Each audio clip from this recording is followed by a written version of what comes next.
I matched with this woman on Bumble last spring, and to this day, I still don't know who I actually met that night.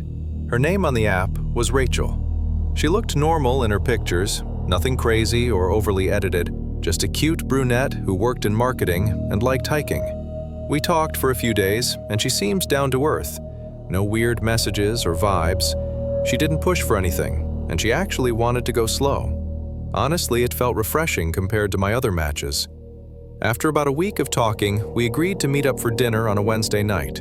She picked a restaurant in a quiet part of town, nicer than the places I usually go, but nothing too crazy. When I got there, I texted her that I had parked. She didn't answer. I waited at the entrance, checking my phone every couple of minutes. 10 minutes went by, then 20. I figured maybe she was stuck in traffic. I messaged again, saying I was inside by the hostess stand. I started getting a little embarrassed. It looked like I was getting stood up. The hostess asked if I wanted a table, and I told her I was waiting for someone. She told me no one under the name Rachel had checked in. By the time 30 minutes had passed, I was about to leave when a guy walked in and came straight up to me. He was maybe in his mid-40s, scruffy, kind of heavy, wearing a black hoodie. He asked if I was Jake. My name wasn't on the reservation, so it caught me off guard. I told him yes, and he said he was Rachel's brother. He told me Rachel wasn't feeling well, but she still wanted to meet me. She had asked him to pick me up and bring me to their place, since it was really close and she didn't want to cancel. The whole thing already sounded weird, and I asked why she didn't text me that. He said she tried, but her phone died, and she didn't want to bail on our date. His tone was calm and polite, and he didn't seem aggressive or anything, but something about it felt off.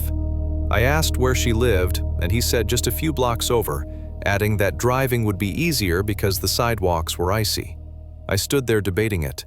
Part of me felt like a jerk for refusing, like maybe she really was sick and embarrassed. But the other part of me felt like nothing about this was normal. I told him I was fine walking and asked for the address. He said it would be better if he showed me. That's when something in my stomach told me not to go. I told him I'd rather reschedule and started walking toward the door. He stepped in front of me, not aggressively, but just enough to block my path. He said Rachel would be upset and that she had specifically asked him to bring me. I told him I'd text her later.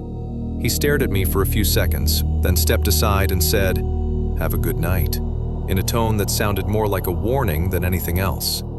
I left the restaurant quickly and got into my car, locking the doors immediately. As I pulled out of the parking space, I saw him standing outside the restaurant, watching me. I drove away, thinking that was the end of it, just a weird misunderstanding. Later that night, around 11 p.m., my phone buzzed. It was a message on Bumble from Rachel's profile.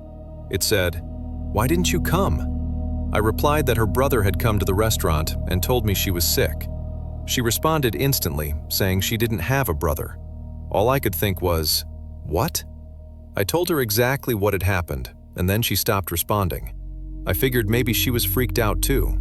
I tried to sleep, but around 1 a.m., I got a notification that someone was trying to log into my email, then my bank app, then my Instagram, all within minutes of each other.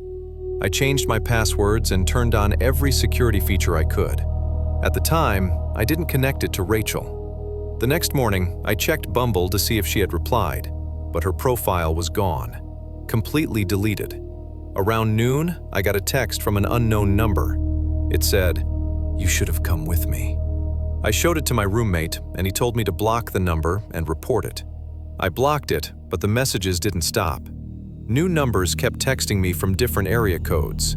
Each message was short and vague, things like, "We saw you. Next time, don't waste my time." And, "You made it harder for yourself." One message even used my full legal name, not the name I used on Bumble. I didn't respond to any of them.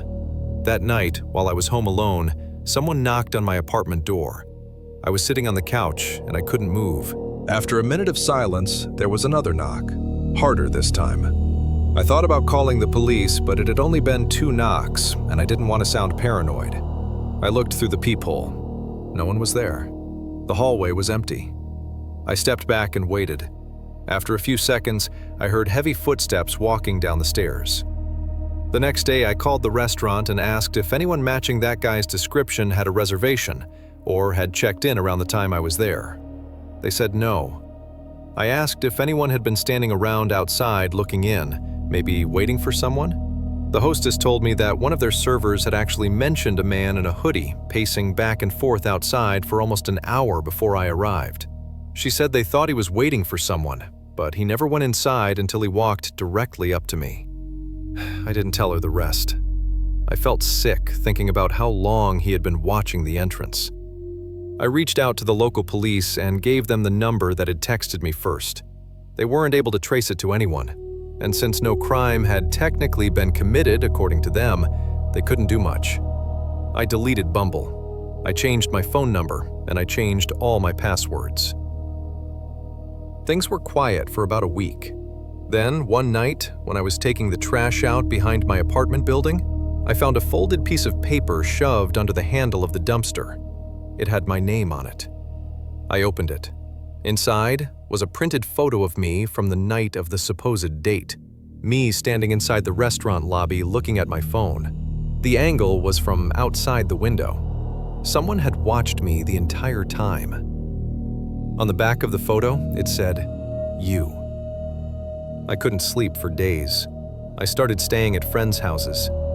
Every little sound made my heart jump. A few days later, I checked the dumpster again and found nothing. I became hyper-aware of my surroundings. Eventually, the messages and everything else stopped. Or maybe they just stopped showing themselves to me. Maybe they were still watching. The only thing I know is that the person I met that night was not Rachel's brother, because Rachel didn't exist. Someone made the entire profile from scratch. Someone created her just to lure somebody somewhere. Someone was expecting me to leave that restaurant with them. And the worst part is that I still don't know who he was. I have not been on a dating app since. I feel like I was supposed to disappear that night, and the only reason I didn't is because I trusted my gut at the last second.